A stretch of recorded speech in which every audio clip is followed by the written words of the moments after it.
Hi, everybody. It's Chris F. Walker again here with the Christian Influencer Convention, and I am really excited that today we have got a young man who is an author, he's an actor, and he's already exploding onto the social media presence now, too. And you guys probably already know who he is because he's got quite a big following, but this is Braeden Sorbo, and he's joining us here today. Thank you so much for taking some time to come and talk with us. Hey, thanks for having me.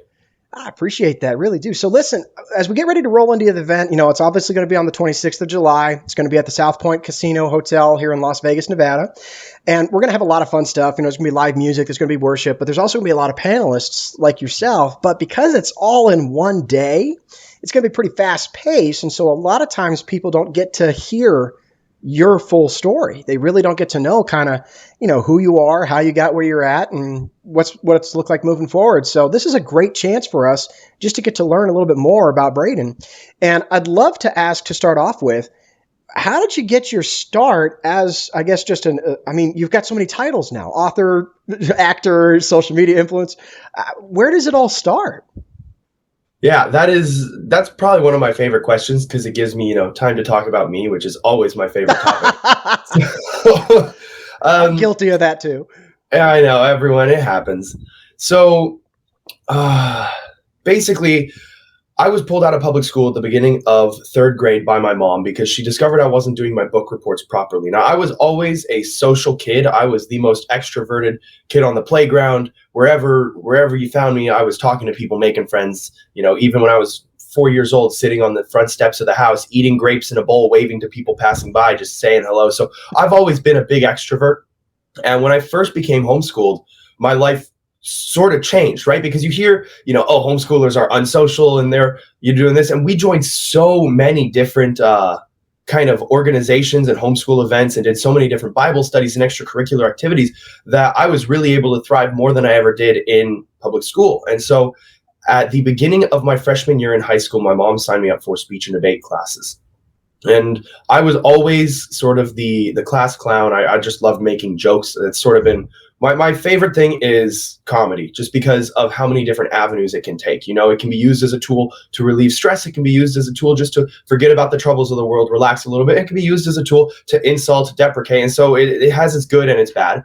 And so I've always had a fascination with comedy. And when I first started doing competitive speech and debate at 14 years old, I couldn't figure out what to write for a speech. And so my first speech was God in Politics, which, sounds okay, that makes sense. But then you think about it on a little bit of a deeper level and you realize that a lot of people are removing God from politics. And so my topic was about, bringing that essence of God, Jesus Christ, Holy Spirit back into the political sphere, because it has been just essentially not even removed, but ignored, which is almost worse, because at that point it's just made fun of. It's a mockery. And so my first ever speech was that, and I remember my sophomore year in high school, 1 year after, I didn't do very well with it. It was a good speech. I just wasn't a good speaker was my problem.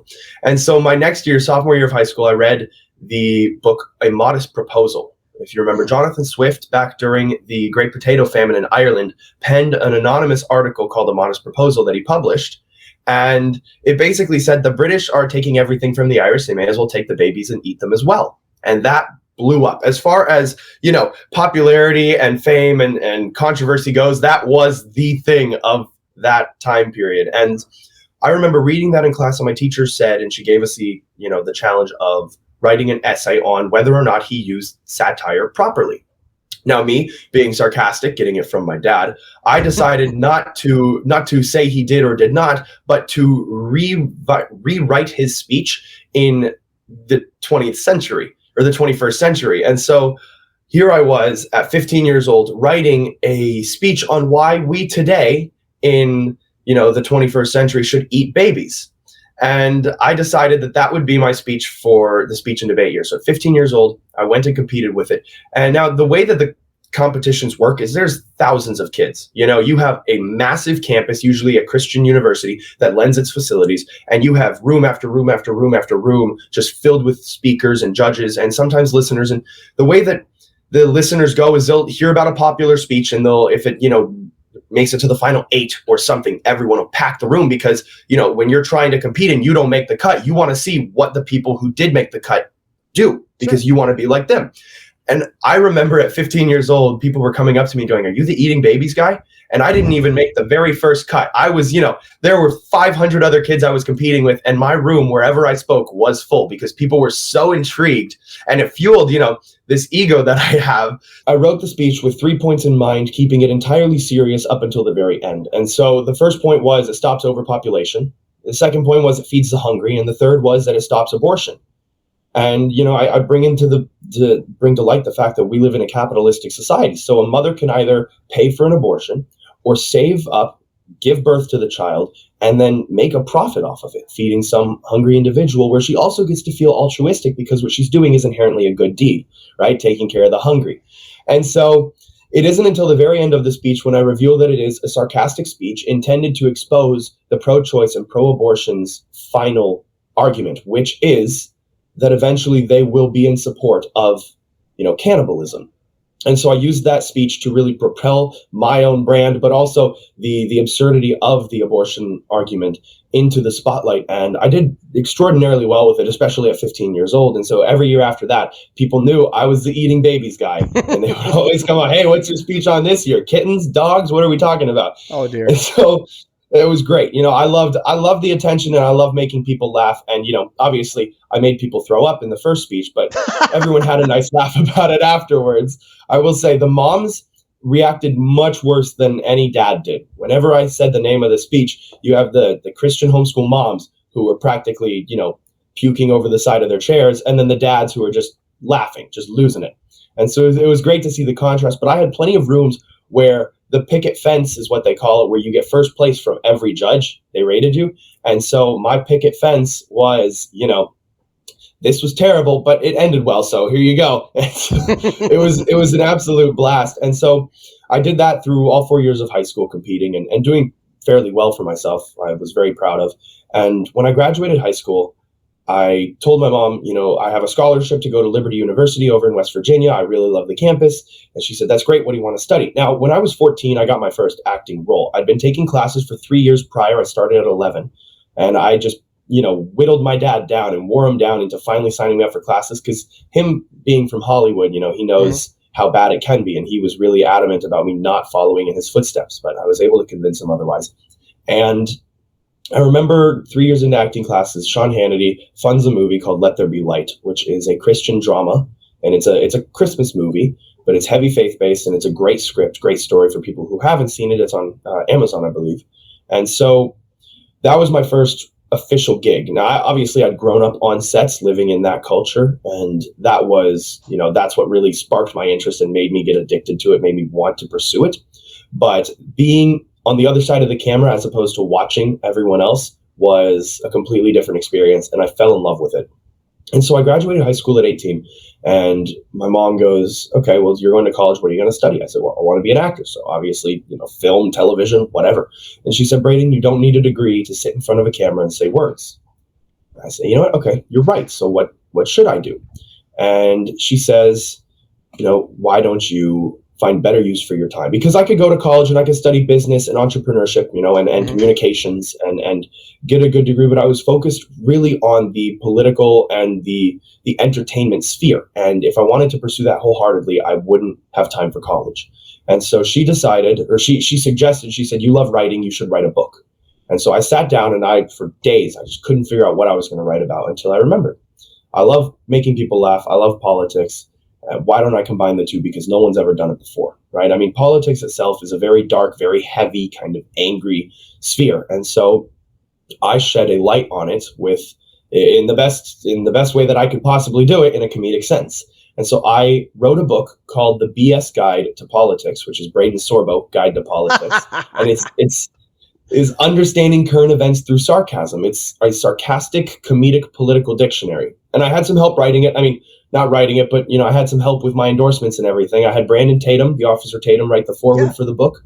I have great endorsements from Mike Lindell of MyPillow, Governor Mike Huckabee from Arkansas. I have DC Drano, the Instagram, political page, and Andrew Clavin from the Daily Wire. And so I had some amazing people supporting me and backing me through this. And I launched the book at, I want to say, I just turned maybe I just turned 20, but 19, 20 years old was when I officially launched the book. After writing it and rewriting it and sending it out to editors and getting it back and all this, I finally launched the book. And that was one more thing checked off. Now, in between writing the book and one, I did another movie called Miracle in East Texas, which is going to be coming out, I want to say, end of this year, beginning of next. I could be wrong with those dates, so don't quote me. But it's a really, really great movie. It's a true story about the largest oil strike in the history of the world, and we call it a true story based on a tall tale. And it was a blast to film. John Ratzenberger plays in it, along with Kevin Sorbo. They play two con men who go from town to town, kind of scamming old widows out of their money. And so the story it is a comedy. That doesn't make it sound like it is, but it is. It's a funny movie. It's a great movie. Lou Gossett Jr., who received an Academy Award for An Officer and a Gentleman, plays in it. I got to act opposite him, which was really, really cool. He was an awesome guy to meet. I'm very blessed for that.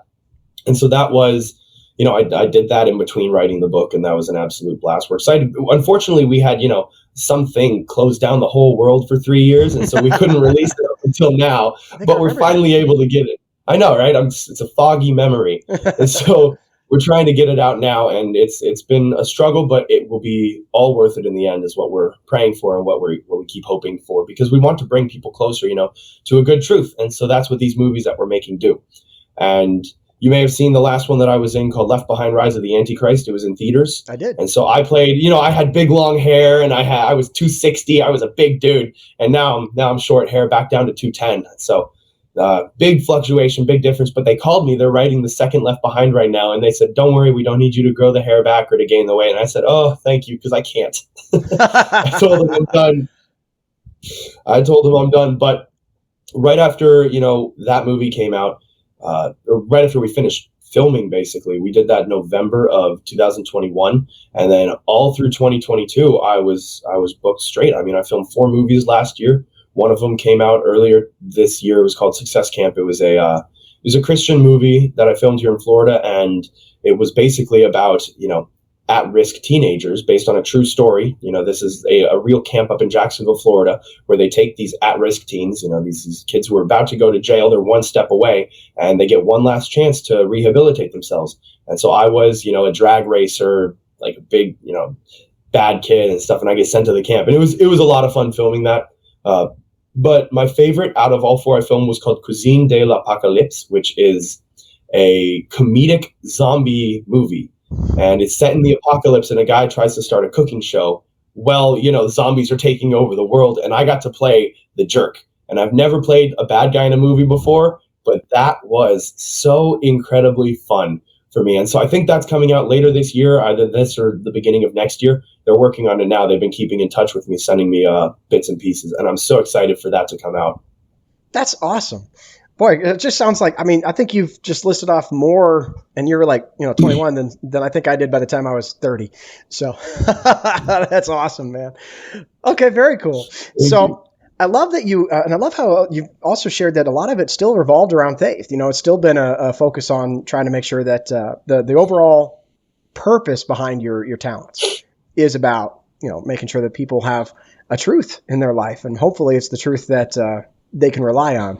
So yeah, I hope so. I mean, I talked with some people from the Babylon Bee earlier today, and they asked me, one of the guys said, what do you see as successful? Like, what do you want to do? And I told him, if you had asked me that at 18 years old, I would have said I wanted to be a big Hollywood, I'd like in a Marvel movie as a superhero or something. I would have had, big lights surrounding my name and this big name, and I would have laid low on my faith. And then once I got in, then I would have let it known and then spread the word and everything like that, thinking that was the appropriate thing to do. And now I look at that, and I told my dad when I was 16 years old, I said, "Dad, I want to be more successful than you."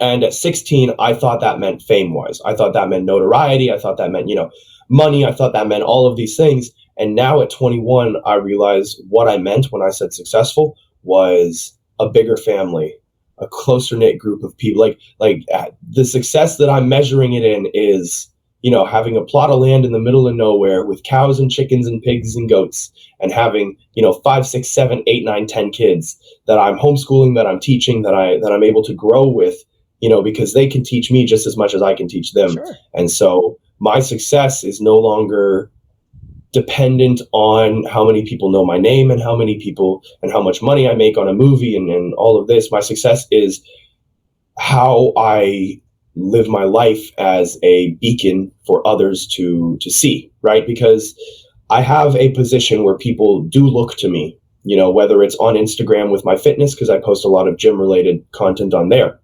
or whether it's on my TikTok with jokes, because I post comedy there.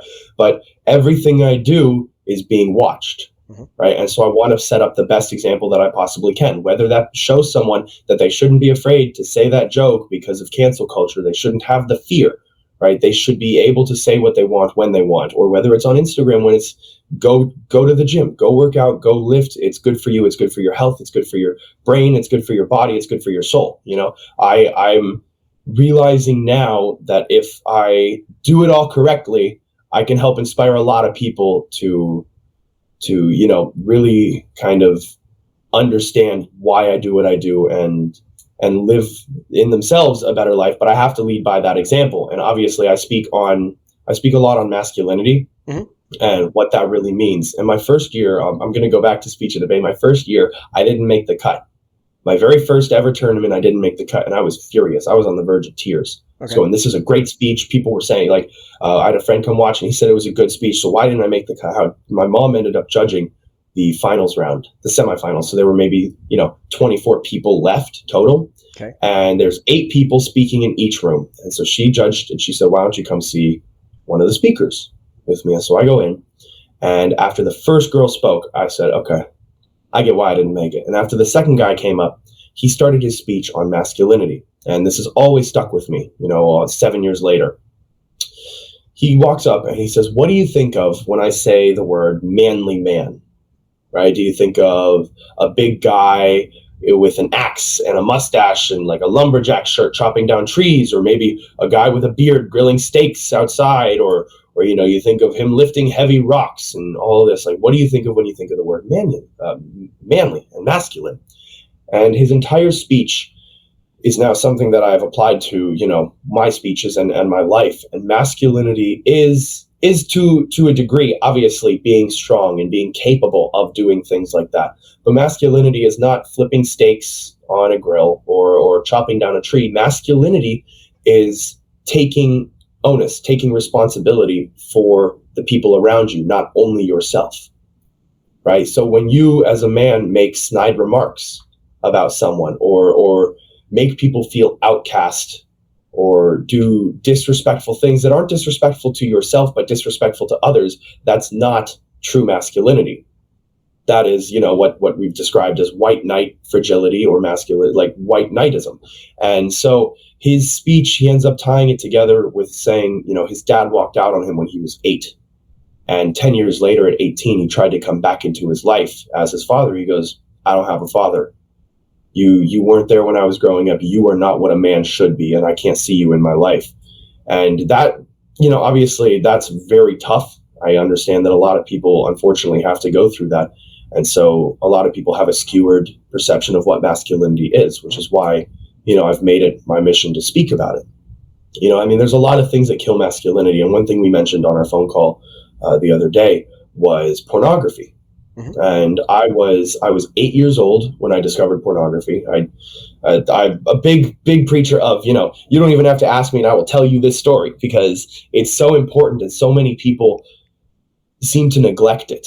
They're not even neglect, but they're afraid to talk about it because of kind of the views around it, right? Because obviously it's embarrassing, it's degrading, it's not something that people should watch. So when people do watch it, they feel guilty, and then they feel like they can't talk to anybody or go to anybody. And so I always make it a habit to bring it up when I have the opportunity to tell people, because when I was 8 years old, I clicked on a YouTube video link that had been corrupted, and I discovered pornography, and that messed with my mind. And this wasn't, unrestricted internet access. This was locked down computers, and there's no way you're going to see this, and there you see it, right? And so from 8 years old up until about 18, 19, I heavily struggled with addiction, right?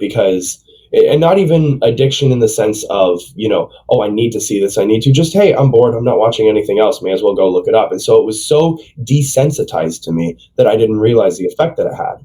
And so it wasn't until I was 19 years old when I saw something online. And, you've always seen, oh, well, it's degrading to women. And so it's bad because the people in the industry are bad. And so you shouldn't do this because of this, that, and the other thing.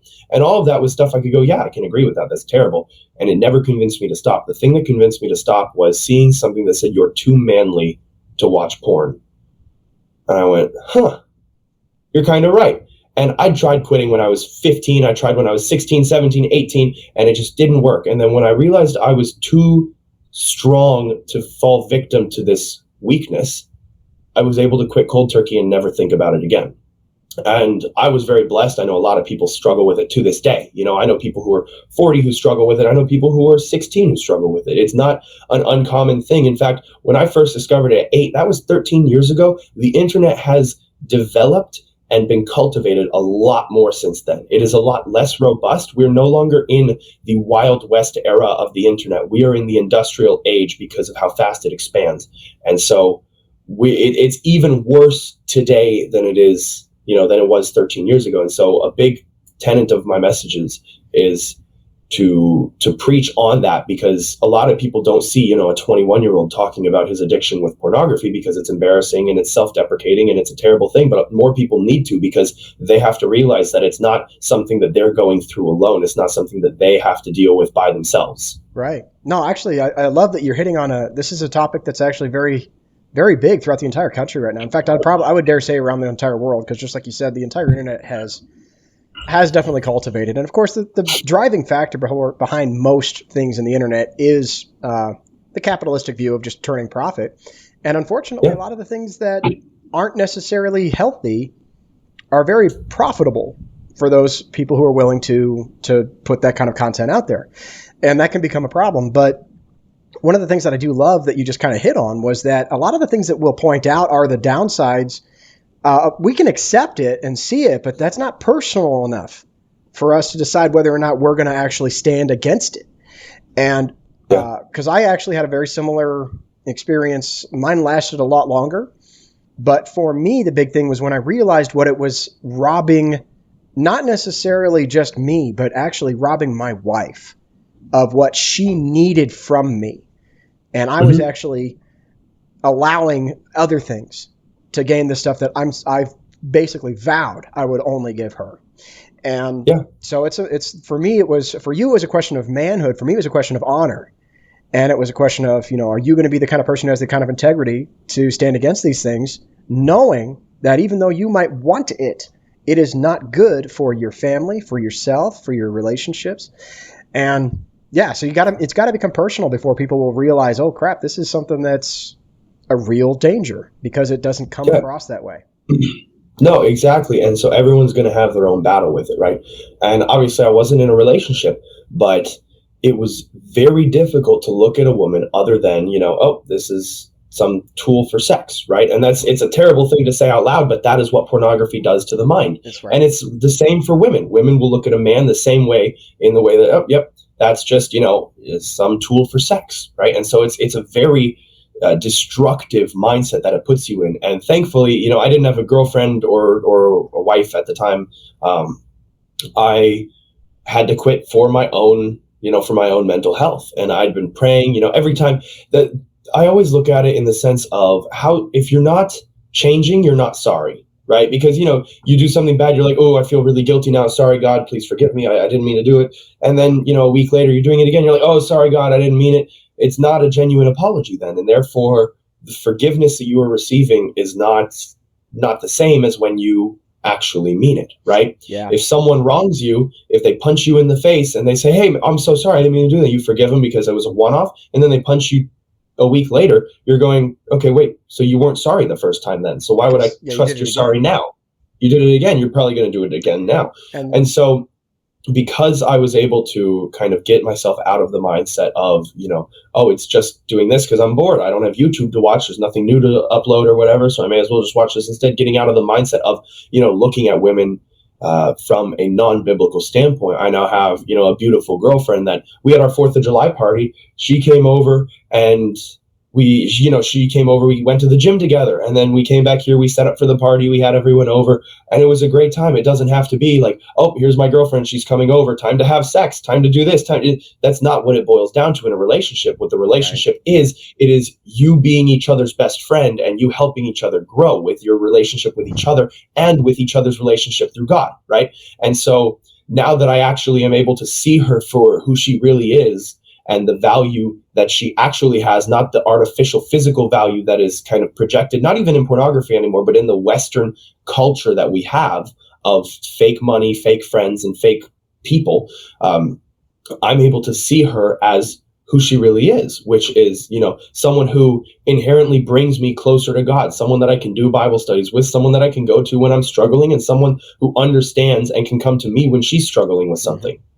No, it's beautiful. You nailed it. And one of the things you're kind of hitting on it, but one of the areas that I've had to work with a lot of young men is, helping them understand the difference between accepting and acknowledging guilt versus actual repentance.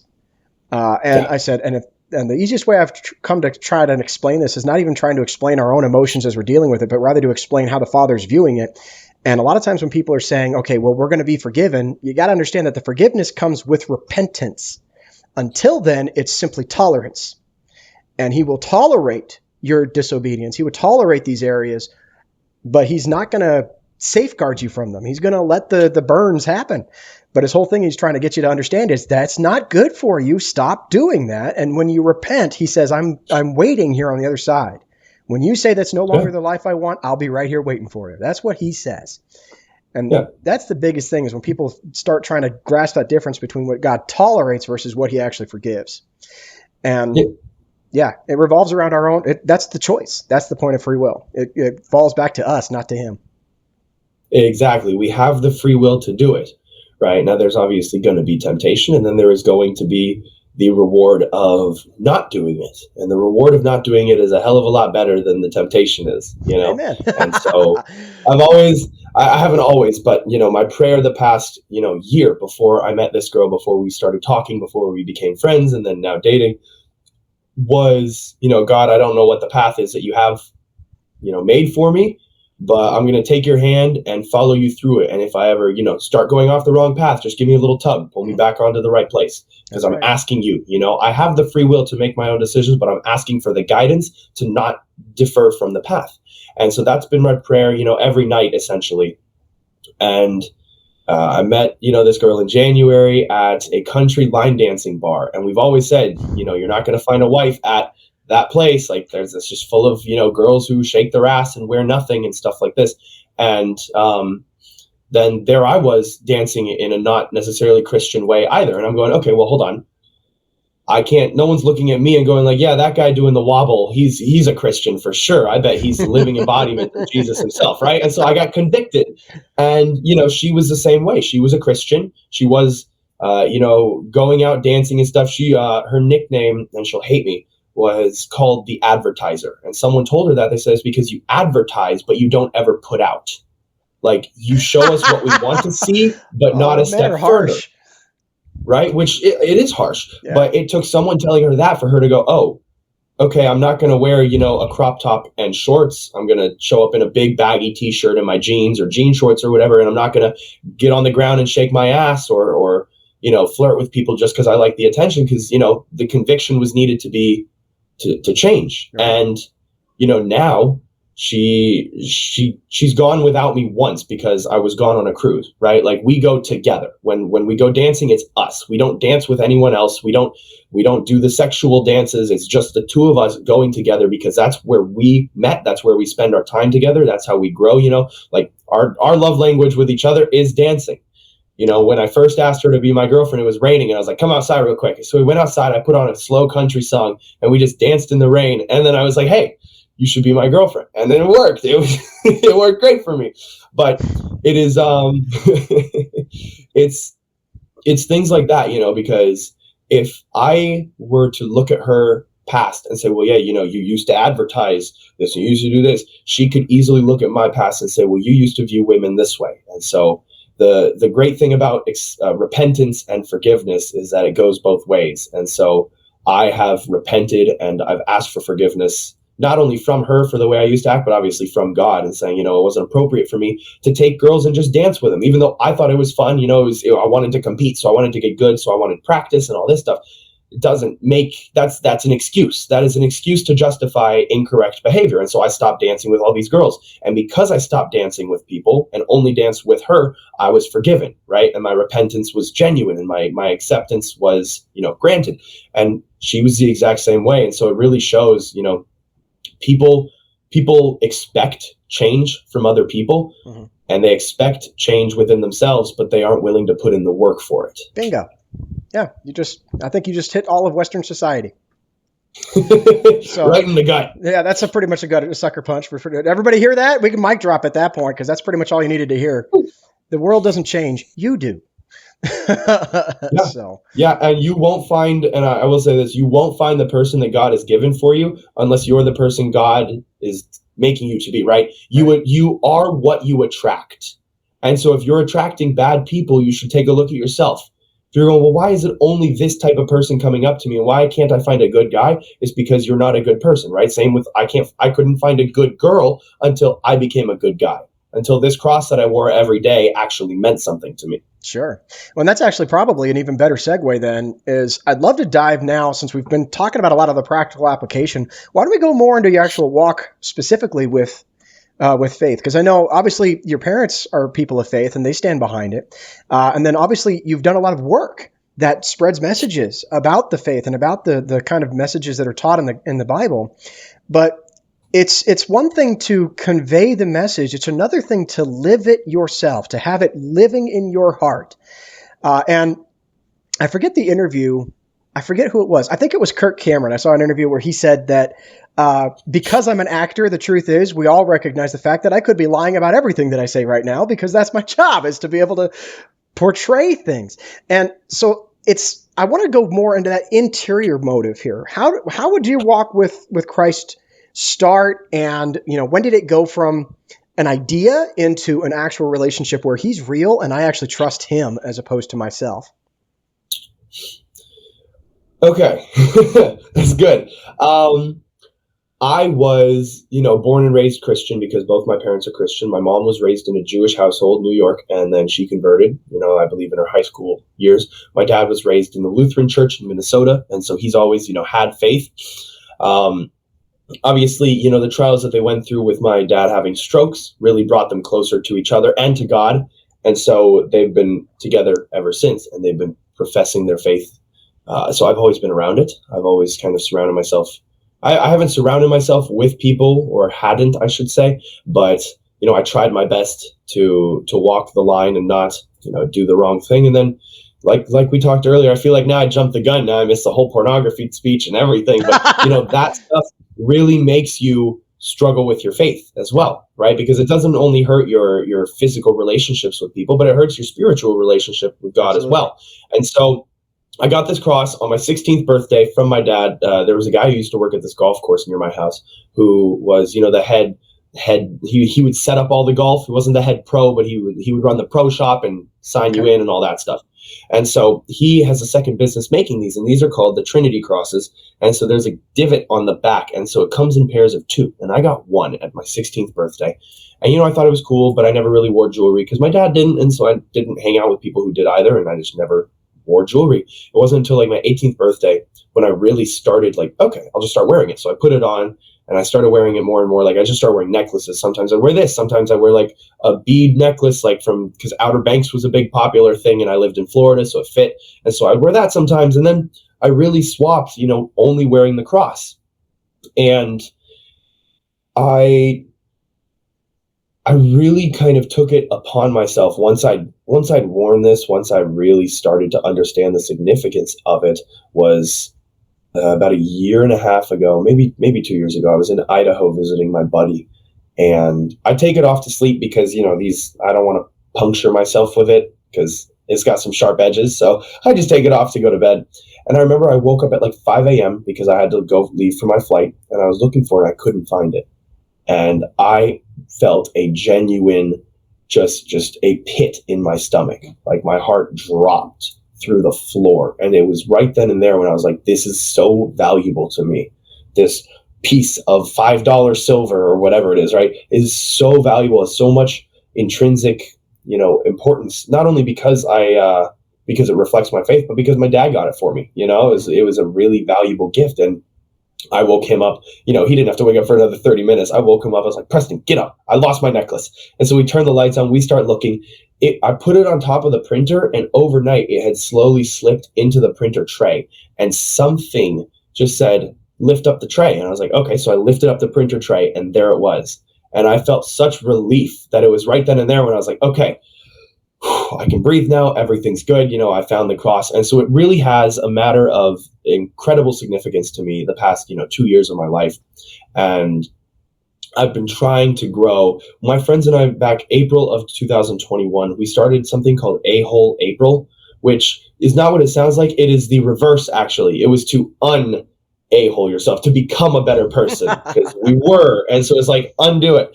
And so we started with devotions. We started eating properly, going to the gym, not going on dates with girls, not flirting. Like, if there was a girl that you were dating, you could see her as long as it didn't affect your schedule. Bring her to the gym, but you can't stay up past, the bedtime was 10 o'clock, wake up was 6 or 7.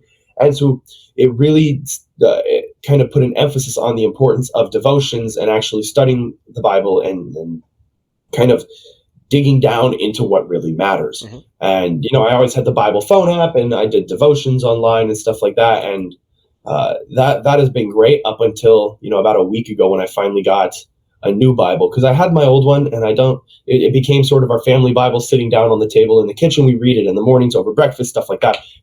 And so I sort of lost my physical Bible, but I just got a new one. And last night I made the very first marks in it, which is so cool. I got the verse of the day from that Bible app. And it's really interesting. I don't hate, but I really don't like how much God plays a game with, oh, you're dealing with this? Well, here's what this random app is going to send you for a verse of the day, just to, yeah, your struggle for you. And I'm going, dude, I love it so much, but also the stress is killing me sometimes. And so the verse of the day yesterday was Ephesians chapter 4, verse 32, the very last verse of the chapter. And, it spoke to exactly what I was struggling with. And so I pulled out my brand new Bible. I got a pen. Now, I know there's a great phrase my old home pastor used to say, Pastor Rob McCoy in Thousand Oaks, California. He used to say, you can tell how a man's life is. You can tell how held together a man's life is by how much his Bible is falling apart. Oh, yeah. And I realized about a week ago, I wanted to get a new Bible and to just tear that thing up. And so I made my first marks ever in a Bible, ever in a book. My siblings, when they were 6, they drew in a library book and they got soap in their mouth. But I've never drawn in a book that wasn't supposed to be drawn in. And so I got my Bible, and last night I made the first ever marks. I highlighted 2 different verses, the Ephesians 4:32, and then there was one more. It was a verse of a proverb that I was reading in another book that I'm currently reading called "It's Good to Be a Man," and it's it makes every single night I go to bed and I pray, and it makes me feel closer, right? It makes me feel like I'm on the right path. And I was talking to my buddy about it, because the story I have with my girl and how we met is, there's my path right there. And so I made a worship playlist about 2 years ago, and I sort of stopped listening to it, end of 2022. I just hadn't really listened to it much. I was all country music, or if I'm in the gym, rock and roll. I don't like rap. I've never really liked it, so I don't listen to it whatsoever, because it also, your music choice reflects how you will be as a person. Mm-hmm. And so if you're listening to toxic music, you're going to be a toxic person. That's how it works. And so my hard rock and angry rock music is the gym only. Get that out of my system. Stress, anxiety, anger, gone. And when I'm, here, it's country songs, just like more upbeat music. And so I remember I had met her in January, and we started dancing, and there was a whole fiasco with, I said, oh, well, didn't you used to dance with this person, her old dancing partner? She goes, yeah, he's a girlfriend. She doesn't like him dancing with anyone else. And I said, I get that. If I'm going to date someone, or if I'm seriously considering dating someone, it's not appropriate to dance with other people, because, dancing, even in other cultures, it's still ceremonious or ritualistic or flirtatious or whatever, And so I have had that mindset of, if you're in a relationship with someone, you shouldn't do that. She goes, oh, I'm not the jealous type. And I remember we had a late night conversation till like 4 a.m. And we both sort of admitted that we liked each other. And I went home that night and I was going like, oh my gosh, God, I found you. Like, this is great. Like, what's the problem here? And then she ghosted me and didn't talk to me for a whole week. And then the next week I saw her at the line dancing bar. She was dancing with the guy and not so much as said hi to me. And I was like, okay, you're gone. I'll see you never. And so I ended up texting the guy and was going, hey, are you and your girl okay? And he's like, oh, she's fine with me dancing with other girls when she's not there because she's on spring break. And to me, that was, okay, your girlfriend's doing something far worse and she's justifying it by letting you dance with someone while she's gone, because if I'm not okay with something while I'm there, why would I be okay with it when I'm gone? Amen. But not my place to comment to him about his relationship. Just, okay, sounds good. And I didn't talk to her until she came up to me like 3 weeks later and said, can we talk? Because she'd been coming up to me every week going, okay, what's wrong? All pouty and everything like this. I go, nothing's wrong, because, that in retrospect, what's wrong makes it sound like my problem. And so nothing was wrong because it wasn't my problem, And it wasn't until 3 to 4 weeks, maybe a little longer, when she came up to me, she said, can we talk? I said, now you want to have a conversation. And so we walked outside and she said, look, and she apologized for that. She goes, I know that you don't like that, and I did it on purpose. And I go, I know. She said, I was just scared, and she apologized for it, and she owned up. And she said, look, here's one thing I can promise you, if you and I start talking, if we start dancing, like, if we go back in there and you forgive me, I won't do it ever again. And I was like, okay, let me think about it. And so I thought about it for a little bit. I saw her the next week, and we ended up staying together in the parking lot again till like 1 a.m. And we're talking and talking and talking, and she gives me a big hug, and she squeezed for a little bit longer than normal. And then she gave me a little kiss, just a little, and ran off to her car, like a little good night.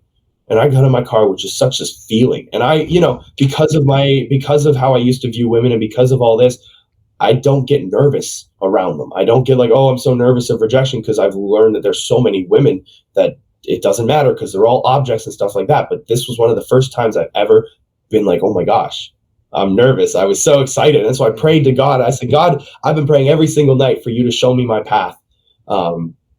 Is this the path that I'm supposed to be on? Is this the girl that you've picked for me? And I decided, I'm going to go play my worship playlist, because I'm trying to become better, and I'm going to do it. And so I have, 3.5, 4 hours of music on there, and I press shuffle play. And the very first song is Waymaker. And the song about him being the one that makes the path. And so I just sort of sat there. And I went, okay. So I called my buddy up and I go, all right, I just found the girl I'm going to marry. I told him right then and there. I saw her that Sunday. So that was Friday night, or Monday. That was Saturday night that the Waymaker song came on for me. I talked to her Sunday, but I was busy with family stuff. Monday, she came over because there was a conference down in Miami that my mom was speaking at, and that I had a couple interviews booked for. So I invited her to come with. Just said, hey, I'd love if you could tag along, just hang out with me. It'd be nice to spend the day together. And so we get in the car, and we go down. And as we're leaving the conference at the end of the day, over the speakers, Waymaker is playing. And she goes, oh my gosh, the funniest thing happened. And I go, what? And she says, well, Saturday night we talked and stuff. And then I prayed about you and sort of what I should do. Because when we first talked, I was scared of committing to anything because, I don't have that type of relationship in my life. Like I'm strong, I'm independent, because she, family problems. So she's out on her own and she knows how to take care of herself. She doesn't need anybody. And so she was praying about it Saturday night. She says, well, Sunday when I went to church, the band had changed their music and Waymaker was the first song they played. That's awesome. And I said, okay, I feel like this is a sign from God. And, I'm not one to question or toy with him. And she goes, okay, let me see your phone. I said, I really wouldn't toy with him. And she tried pressing shuffle like 3 different times. It never came up on my phone. And I said, that's because you don't need to hear it right now. And so we get back from Miami and we're talking in my driveway. And she says, what's the appropriate time to date someone? And as a Christian, you date to marry, right? And Sure. So I would not just date someone for the sake of dating them. I would date with the intention of marrying. And I told her there's a great sermon from Bodhi Bakum that is 4 or 5 weeks long. So it's 4 different messages all tied together. And it's about marriage. And he says, if you can wait a year and not feel the need to marry the person you're with, you shouldn't be with that person. You should be so excited about spending your life with them that you need to see them every waking moment, that you need, to be around them. And that if you can wait a year and you don't feel that, that's not your person. I told her, if we date for a year and we're not engaged, I'm breaking up with you. She goes, a year? And she freaked out. And so we talked a little bit more, and she ends up leaving, and she calls me 20 minutes later. She goes, I just pulled over. I just screamed in my car because I was praying about it. And then I pressed shuffle on my playlist, which hers is double the length of mine. She's got like 5-6 hours of music. Okay. And she gets Waymaker on hers. There you go. And she goes, I'm crying about it. And the next day, Tuesday, she comes back to work out with me again and spend the day with me. And she goes, I tested him again. And I said, and she goes, I got Waymaker again. And she starts freaking out. And so we've had that song, 8, 9, 10 times, every single time. Not like, oh, I'm going to test God and press shuffle till I get it. Just, God, I need reassurance that I'm on the right path. God, I need to know that I'm doing the right thing. I need to know that I'm still following you. Please help me. Please reassure me. Please show me. You had a Gideon moment.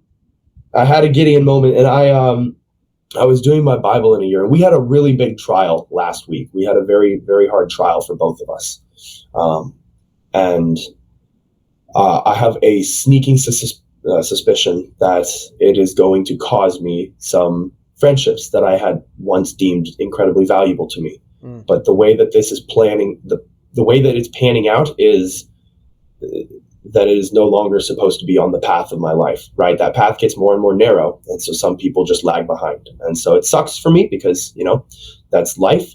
But that's life, right? And so I was on a cruise, and she went to the line dancing bar, and some stuff happened that I wasn't there for, that I couldn't, be there for, that really kind of put a weight on me, because the reason why I don't want, her to go alone is because I want to be there to protect, right? I know how people are there. And thankfully nothing happened to her, but stuff happened in general that put a strain and stressed us both out. And so I remember Thursday, I was on the cruise ship, just in my room, on the verge of tears, just praying. And I was like, God, I haven't tested you with this. Like, I heard it 3 times and I was good, but I need some reassurance right now.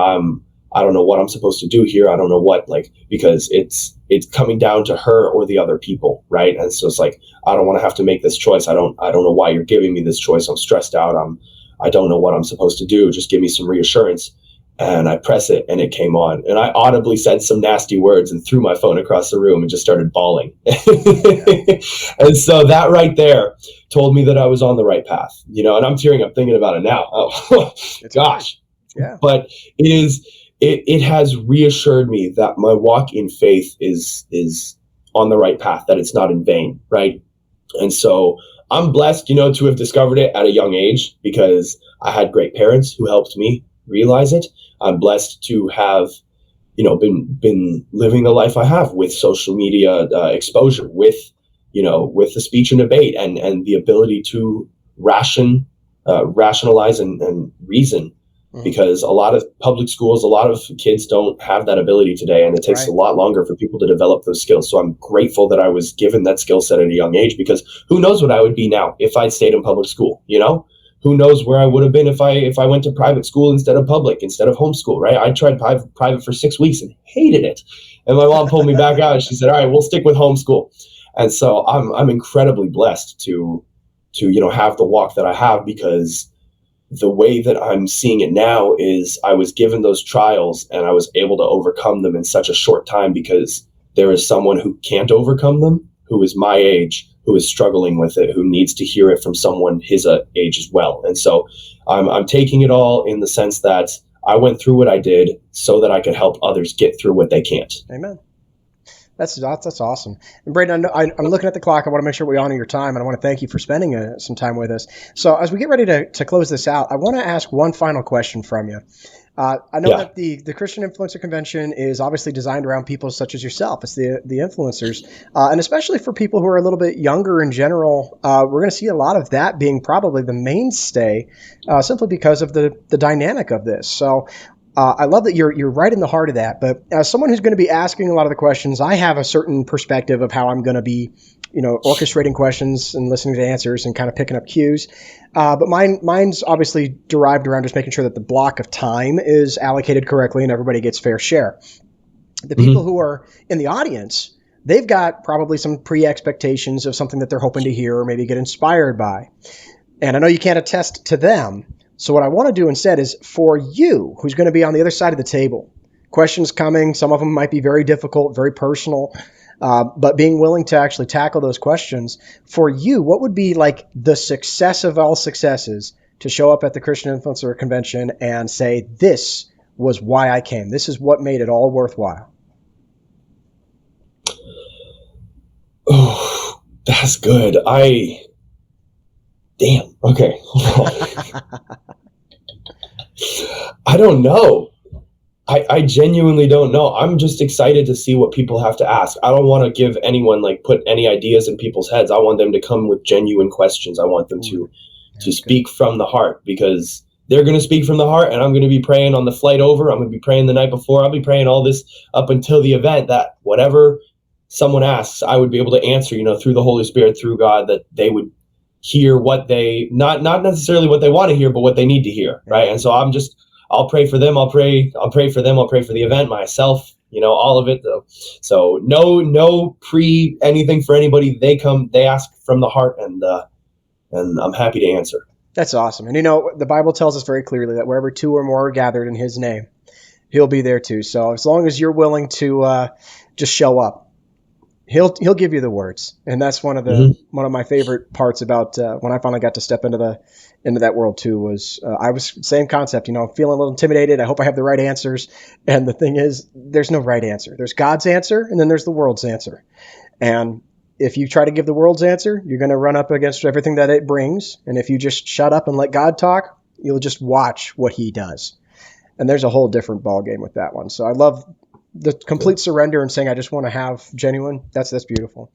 Okay, so let's go ahead and just want to say thanks again. And for those of you who watched, I want to say thanks for chiming in. Braden, I'm looking forward to just meeting you in person on the 26th. And I'll probably be pretty busy, but, we'll probably get some chance to at least talk a little bit too. So it'll be fun, okay? God bless. And I'll give one shout out. Shout out right before it ends.